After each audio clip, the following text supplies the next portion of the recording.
Новогодние каникулы для Коми стали аномально холодными. Это подтверждают синоптики. Так, температура воздуха была ниже обычной на 10-15 градусов, а в отдельные дни и вовсе на 20-23 градуса. Дольше всего холод удерживался на крайнем северо-востоке республики – целых 11 дней. Так, температура там опускалась до минус 46 градусов, а на юге до минус 44. Самым же холодным местом в празднике стал Вуктыльский район. Здесь абсолютный рекорд нынешнего сезона – минус 50 градусов. На самом деле редко это не происходит. Последний раз такие сильные морозы отмечались в республике зимой 2009-2010 года. Тогда тоже на все новогодние каникулы установились сильные морозы. И минус 50 отмечались в феврале 2010 года тоже в этом же месте. Это у нас традиционный полюс холода в республике.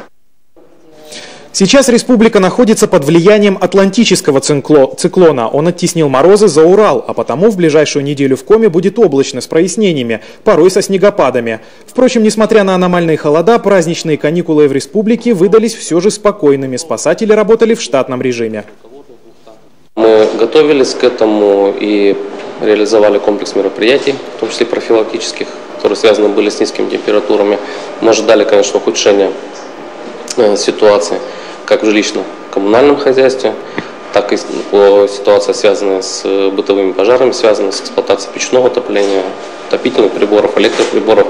Но наш прогноз, к счастью, не оправдался, и какого-либо всплеска пожаров, либо каких-то происшествий, именно связанных с эксплуатацией нашего жилищного комплекса, не произошло.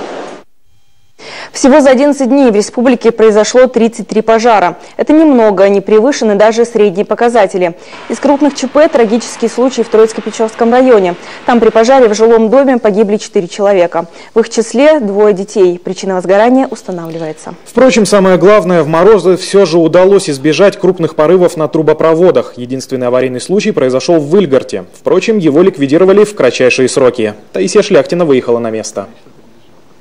Резкое похолодание заставило поволноваться жителей села Выльгарт. Там 6 января прорвало теплотрассу. 30-градусный мороз без тепла могли остаться детский сад, 8 многоквартирных и 13 частных домов. В них проживает около 900 человек. Информация об утечке в МЧС поступила сразу после прорыва, но определить место аварии было крайне сложно. Участок лопнувшей трубы находился в бетонном лотке, который предстояло вскрыть. К тому же как раз рядом с аварийной теплотрассой был проложен газопровод.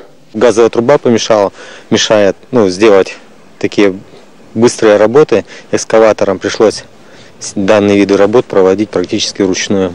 Сельчан оперативно оповестили об аварии. По домам разнесли листовки с полезными номерами телефонов, чтобы каждый нуждающийся мог связаться со специалистами. При низких температурах были оповещено население, практически 100%. Предупреждены, что будет отключение, кратковременное отключение теплоносителя. Будет ограничено теплоснабжение на какое-то время. Это было в течение 2 часов, после чего был повторный обход после проведения работ.